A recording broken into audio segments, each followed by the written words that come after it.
Professional real estate investors are a different breed. We're not afraid to go all in and take educated risks to build stronger businesses and help our families live better lives. This is the Flip Nerd Professional Real Estate Investor Show, and I'm your host, Mike Hambright.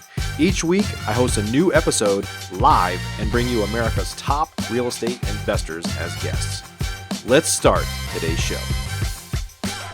Awesome. Hey, everybody. Excited to bring today's show to you today. My buddy Travis Oglesby is going to join us, and we're going to be talking about creative deals. And I have the benefit, honestly, the kind of joy of Travis and his partners joined our coaching program many years back.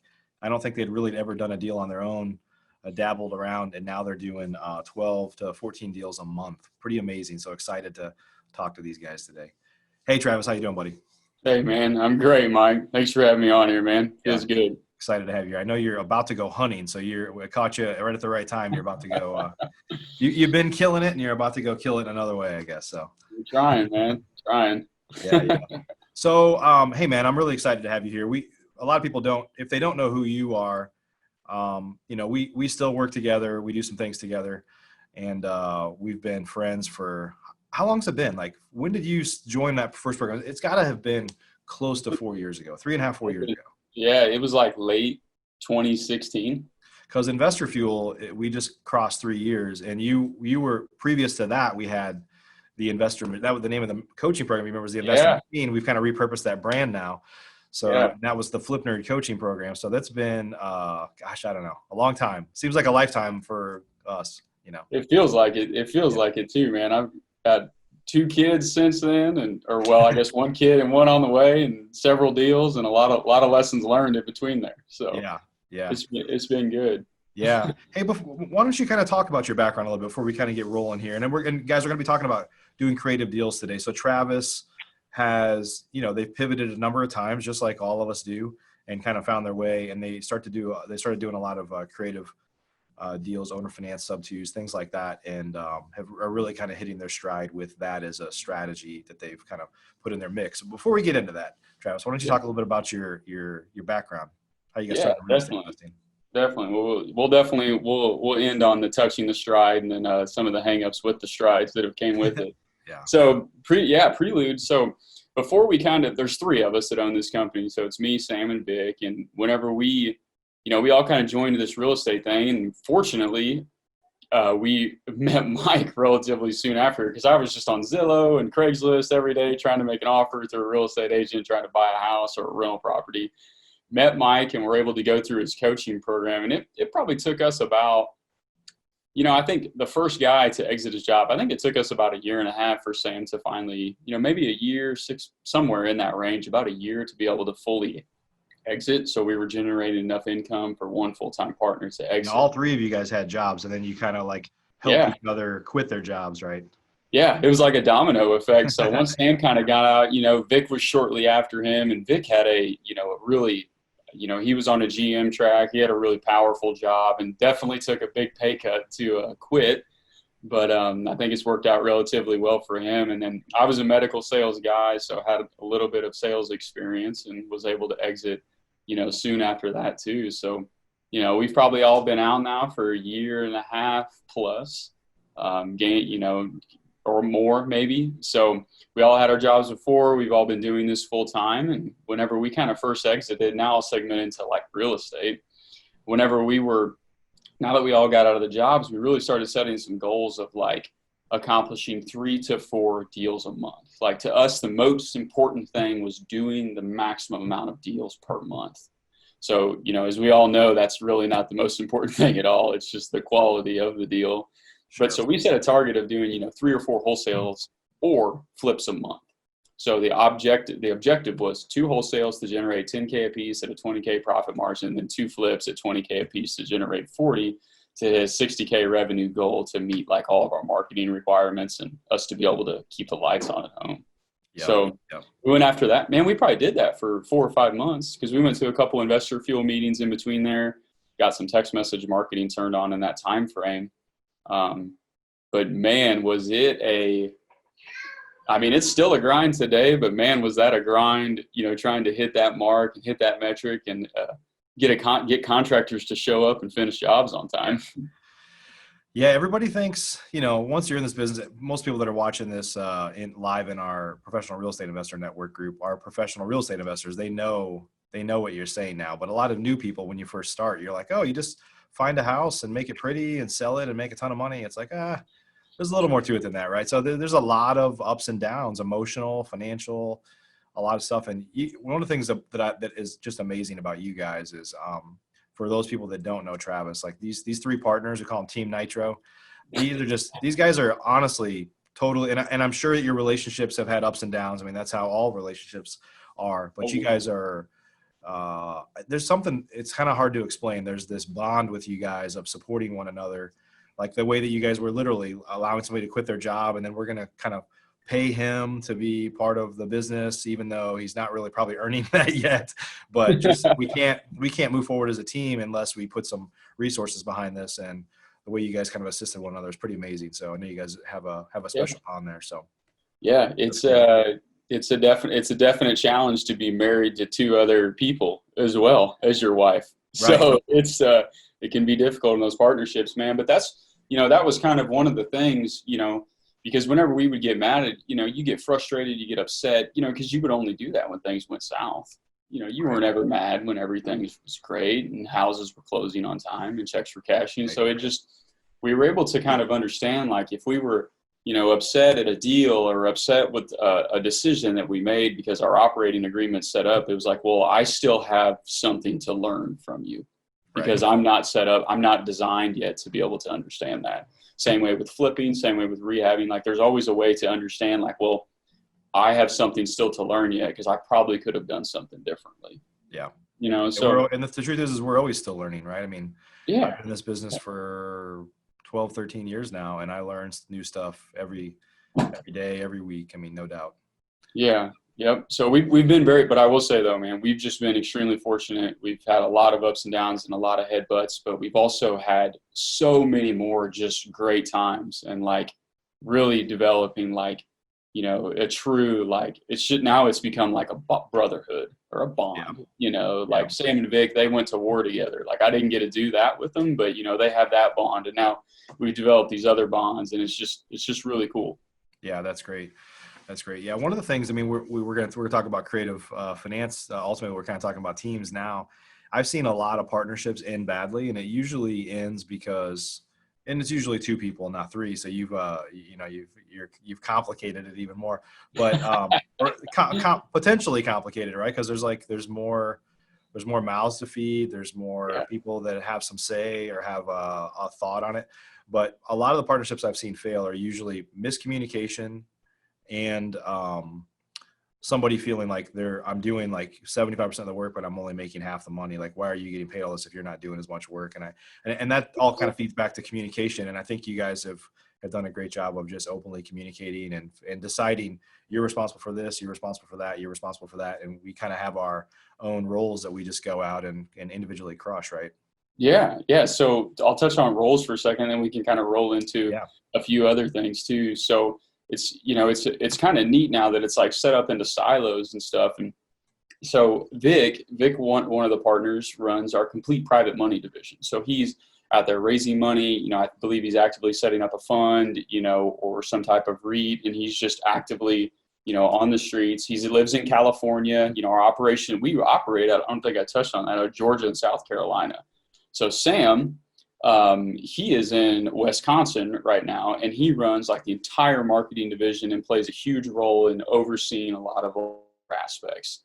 Yep. And then I run the entire dispositions with Sam and help him a few other things as well. So dispositions, marketing, and private money. And then we've been fortunate enough to have an acquisition manager that just has played an unbelievable role in advancing our business. And he was former Air Force military. Well, he's still active actually, but in the reserves, and just does a great job of acting like a partner, participating like a partner, and producing like one. Yeah. So, you guys all moved to Georgia, and then now you've all moved away. Yeah. So I didn't realize Vic had moved back to California. I saw him showing students, sharing some golf pictures online.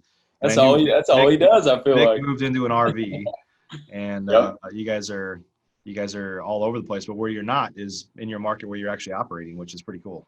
Yeah, even our acquisition manager, he's in Tampa, Florida. Okay, Or cool. Orlando, Tampa or Orlando, and he's getting his RV fit up right now so that they can start traveling too. So, Awesome. everybody's got the RV, everybody's running around and stuff. And I'm in So Illinois. yeah, so I think a lot of people, if you've been in the business for a long time, you've evolved, right? You start doing something, and then you're like, no, I need to do this. And I know you guys were all wholesale. Then you went to like trying to keep almost everything as rentals and doing some rehabs, and now you're mostly doing owner finance and seller finance stuff. And so, talk about kind of each of those steps and why you made them, I guess, and how you've transitioned. Because I know Yeah. I'm just kind of like you went all in on wholesaling, but you're like, okay, well, we're not generating any passive income. Then you went all in on rentals, and you're like, oh, these aren't as great as I thought, or they're not passive, right? Clearly, and it continues to evolve. So talk about that. Yeah, well, we started out with the wholesaling so that we could just get a type of money to like operate the business and get out of the jobs. Yeah. So, that was ebbs and flows, right? And, you know, it wasn't that easy just to go get a 10K wholesale deal like we thought it was going to be to get two or three of them. So we were doing that, getting a few here or there. And then we decided, like you said, well, that cash flow is nice, but that's so active. It was such a grind. We just weren't that great at it at that time. So then we transitioned into rentals. We got a bunch of money. We all took, it wasn't even that much, and bought rentals and immediately became absolutely flat broke and cash poor because all of our money was tied up in rentals. We bought them, different than how we would buy them today. And just, we're putting 20% down payments on everything. So it ended up working out because the market unfortunately kept increasing. But then we transitioned back to wholesaling and flipping to do more because we learned how to buy more deals. But we hit the same thing as in we weren't generating anything passive. So, and without working. So that's what kind of led us. That was the progression that led us to fortunately begin doing the seller finance deals, Yeah. And you want me to kind of touch on the progression? Yeah, on because that? I know that what you found in your owner finance deals is you get a little bit of everything, right? You can make some money up front, you get some cash flow, but not the headaches of rentals, and Yeah. potentially a nice payday towards the end, whenever the end happens, right? Yeah. So I'll touch on like that specifically, and then just some of the stuff like we do with it. It's like the reason why the reason why we love these things is because of like the three-pronged approach with it. And like one is we buy a lot of homes subject to the exit. So we buy a lot of homes sub to, right? We still do our homes cash, but we buy most of them subject to. We still try to buy under 70% ARV minus repairs. So we still try to buy at the wholesale price. Just take the mortgage over. And the reason why we like doing that is then when I go owner finance it, here's that 3Ps, is whenever I get a down payment, there's my wholesale fee, right? Our average down payment's 10 to 15K. So my average down payment right there, wholesale fee. Then the property has a cash flow associated with it. And it's significant. And the truth is, it's a true cash flow, right? I'm not smacked with a new HVAC or new roof or hole or something, water line, something ran. It's just a true cash flow. Yep. That number is not dented, not dinged or anything. And I get the benefits of the tax write-offs. And then the third, so that's the rental piece. So you got wholesale, rental, and now flip is the equity that's created in that deal. Because I'm buying at 70%. Well, I sell at 110% because the owner finance market is so minimal and so, there's not a ton of people doing it that I'm able to sell at a premium. Right. And so we sell at 110. Well, that's a large spread that you're able to create. And now granted, we don't have people cash out, refi, sell immediately. It is a 5 to 7 year play that you're going to get that. But that flip deal, it's big whenever it comes in on the back end. Yep. So that's why we like it. You get a wholesale fee, rental fee, and then you get a flip fee for all in one transaction. Yeah, that's great. That's great. And Yeah. you'll have a variety of stuff. I mean, I've had some owner finance deals. We don't have a ton of them, but we have, 6 or 8. I've had some that paid off pretty fast, and I was kind of disappointed. I was like, man, I like being the bank. And then you have some that probably won't pay it off early, or it's going to be 10, 15, 20 years before they pay it off, I mean, the truth is a lot of people that are buying from you on owner finance, it's because they can't get traditional financing most likely. And so unless their credit situation improves, they're probably not going to refinance you out, right? Right. And I mean, I would love it if they did, because what we're trying to design is like providing, we're providing home ownership now. Like that's, Sure. We've actually been able to like find our why and like really get behind why we're doing things, and now we have like a 5 to 7 year home ownership program because I want them to refinance. It's good for the business. It's good for them. It gets them a lower interest rate. Yeah. But a beauty of something, if they don't sell, if they do not refinance, like over time, when I take a mortgage over subject to, we've had 18 years of historical low rates, right? Of 2 to 5% interest. So half my mortgages are 12 to 18 years old. They're 12 plus years old. There's already been a lot of pay now. Yeah, a lot of pay now. Yeah. Right? Yeah. So Matt, we take over a loan that's 12 years old at 4%. I go owner finance it at a higher percent interest rate. That's a 30-year loan. Yeah. Look at how every year that equity spread just continues to grow over time. So that's, it's such a powerful play, man, on that front. So talk about we've known you since you guys were so green. You couldn't have been more green, ambitious, which was awesome. You guys have a ton of energy. You always have. I remember the very first time we met you, like back then, our coaching program, it was online, but we had some physical events you could come to like once a quarter. And you guys showed up for your first event. And you're like, yeah, we did our first mailing. It's dropping while we're here at this event. And we didn't spread it out. We did it all at once. And we're like, oh my God, that was a terrible idea. If you remember, I'm sure you remember that. Just maybe share some of your kind of lessons learned for people that maybe haven't been around quite as long as you or are stuck in one exit strategy. Because I think each time you've pivoted, we all do this, right? Like there are times in my business where I'm just like, gonna change everything, or like sometimes you go backwards. You have to pivot as an entrepreneur. But share some of the kind of big lessons learned with people that might be watching right now. Yeah, well, don't ever drop your mail and not be there if you're not set up. don't do a big mailer and leave town. That's definitely one. I mean, there's so many, and I'll turn this kind of back into marketing. But man, so a lot of the things we've learned is patience. I almost think is been the biggest things, because I struggle with those so much. Is I want everything to happen immediately. I want responses immediately. And I want everybody to perform. I expect the same from everybody that we produce, and the fact is not everybody cares about your baby as much as you do. So, growing, becoming a dad, becoming, partners and, getting married, all different kinds of things. Like it's taught me like patience in this business. And I feel like that's done me really well, is becoming patient with other things. Now, let me transition it to something that like really matters to a lot of us that are doing, we're doing 10 deals a year and we want to get to 20 or 30 or 40. It's your marketing. And that was something that like everybody always said, but I never fully understood it. And I just assumed like, well, I'm buying houses. So yes, I get it that I need to know how to market. But what we've been very fortunate to become very good at is through marketing. And I'll bring this back to patience, is because what we do for marketing, yes, we do a ton of deals from text messaging. We do a ton from PPC. And now we have people bringing us deals because they know we'll close often. And so wholesalers, are always kind of trying to bring you either an owner finance or something like that. But majority of our deals come from texting, PPC, and mail. So we have we have a really good form of marketing through that way. And what made us so good at that is literally we don't do anything that special. We're just very, very consistent with it. Yeah. And it never fails. And the point of that being is, one, it takes patience to be consistent. And two, we no longer do it. Sam, Vic, or Travis are not in charge of like, yes, Sam does oversee it, but we're not physically doing it, right? We hire companies like Investor Machine. We have worked with companies like, a text messaging company like Launch Control, or somebody like we're working with a company to do this stuff for us. Yes, it costs money, but like we're not in charge of the consistency because we suck at it. Yeah. Yeah. And a lot of good real estate investors, I'll say this, and I don't say this to alienate anybody, but a lot of people that I surround myself with, or that are in investor fuel, like you guys tend to be people that are good salesmen. Like you have good sales skills, you're money motivated, all those things. And marketing is critical, but it kind of falls on the administrative side, which is just not sexy, right? It's just not sexy. And the problem with sales guys, or guys that are sales oriented, like you and me, is that if left alone and not like bringing somebody in to do those things, you like have some really good ideas, but you just don't get to them. Like, oh yeah, I'm thinking about doing that. I'm thinking about doing this. And you just like, it's the path of least resistance to do something other than that.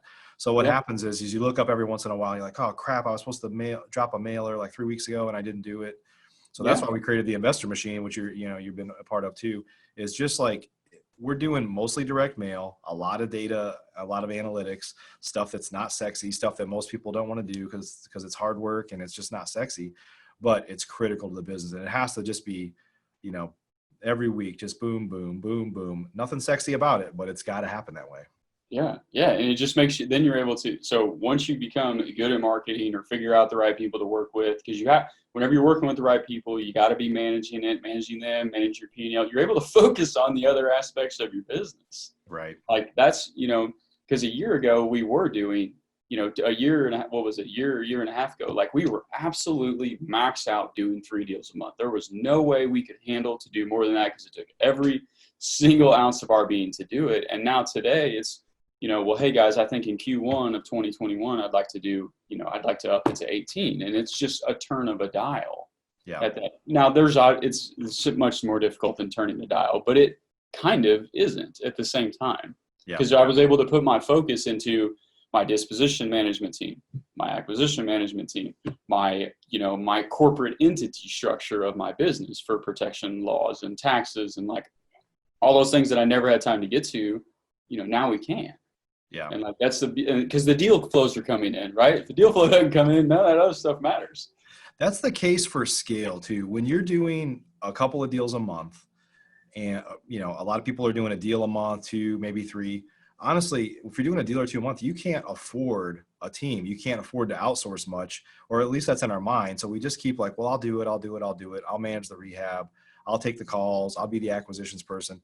The problem is you have a job, right? You just can't get out of that. So once you get up to 3 to 5 deals a month, now it makes sense to hire an acquisitions person, an admin or 2, and start to outsource some stuff. And then you can really be an owner. You can start to like do what owners do and basically manage people instead of bottle washing and scrubbing toilets and going to take realtor signs out of yards or putting lock boxes on doors. It's just, you can't scale your time that way. Mm-hmm. Yeah. And you got, like something that was really hard for me to figure out was like, because I've seen, in investor field, there's so many just huge players that were always around us. And like, I never knew, like, how do you hire those people to do it? I was like, how are you paying somebody, a salary of XYZ a month? And it's like, and I've seen you do this. I've seen so many other high profile guys and powerful guys do it. Is like, it's so easy to build somebody into a transaction and have them do it. That way you're not just taking $1,000 or $500 out of your pocket and handing it to them. You're able to build them into a transaction. So like somebody, if you're hovering around that, I know you need help because I was right there. Like, figure out, don't get stuck in like, well, I can't hire them because I can't pay them. Like, figure out how to pay them, include them in the transaction and pay them once it's completed. Like you do your acquisition guy, or in my case, on my owner finance, like I put my charges to do that deal on the HUD when I sell it. So they're paying it on the back end and that all gets paid to my team. So like that new buyer is paying my team. And like, you're able to we just did that like 2 months ago, like we weren't able to do that before and you just thought of it. So there's always a way to figure it out. Yeah. That's awesome. Well, Travis, if anybody wanted to connect with you, I appreciate you joining us today, buddy. Always good to see you. Yeah, man. We talk all the time, but I don't always see you, right? Yeah. So, if folks wanted to connect with you guys or follow you guys along, I know you kind of have a real estate club down in the Athens, Georgia area, and all sorts of stuff going on. But where can they connect with you guys at?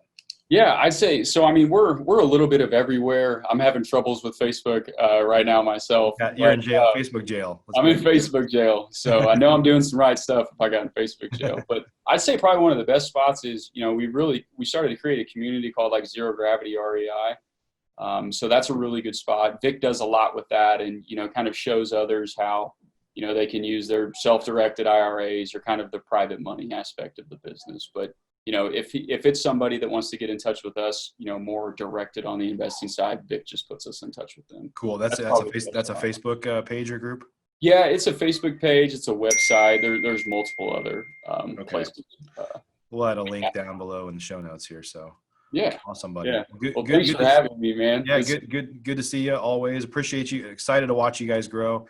I honestly, as a coach, and you guys, I told you this, I don't want to take any credit for anything you guys have done, because you guys have done amazing things. I'm glad we were a little bit of a catalyst in the beginning, but as somebody that's coached for a long time, not everybody has that level of success, as that everybody watching this knows. There's a lot of people that just don't want it bad enough, and you guys did. And as somebody that was there at the beginning, I get a lot of joy out of seeing some success stories, and you guys are definitely one of them. And so I appreciate all that you've done. Even again, I'm not trying to take any credit for anything, but it's just awesome to see that transformation, because they're not as common as I would like. Even though I've coached a lot of people and I've coached a lot of successful people, but they're few and far between the ones that really take it to a whole nother level like you guys have. Yeah, man. Well, I appreciate you saying that. You might not claim any of it, but you definitely get a lot of the credit. So I appreciate it, man. And thanks for the time today, man. It's great. Good to see you, buddy. We'll talk again soon. Everybody, if you haven't yet, right now we're recording. If you're watching this live, you know that we have the Professional Real Estate Investor Network Facebook group. We only allow accomplished investors in here, people that are actually doing deals every month. And so if you haven't yet joined the group and you're listening to this on iTunes or YouTube or somewhere after the fact, if you go to flipnerd.com/pro, you'll get access. It'll basically redirect you to our Professional Real Estate Investor Network Facebook group. And we've got a lot of great things in store, a lot of good content in the group. It's going to be a small group. We have a few hundred people now. We might get up to a few thousand. It's never going to be 100,000 people because we're not letting just anybody in here. We want to qualify you and make sure that you're a good fit. So go check out the group, flipnerd.com/pro. I almost forgot. Actually, I'm sorry. It might be flipnerd.com/professional. It's one of those two. I should know that. It's my group. Yeah. We'll add a link down below in the show notes if you're watching this on flipnerd.com. So appreciate you, Travis. Good to see you. Sure. See you guys. Everybody take care. We'll see you soon. All right. Thanks for joining me on today's episode. There are 3 ways I help successful real estate investors take their businesses and their lives to the next level. First, if you're in search of a community of successful real estate investors that help one another take their businesses to the next level, and a life-changing community of lifelong friends, please learn more about my Investor Fuel Real Estate Mastermind by visiting investorfuel.com.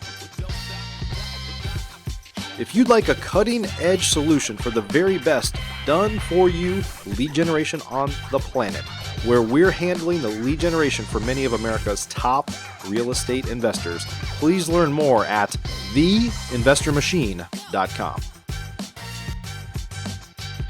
And lastly, if you're interested in a free online community of professional real estate investors that isn't full of spam, solicitations, and newbie questions, please join my free Professional Real Estate Investor Facebook group by visiting flipnerd.com/professional.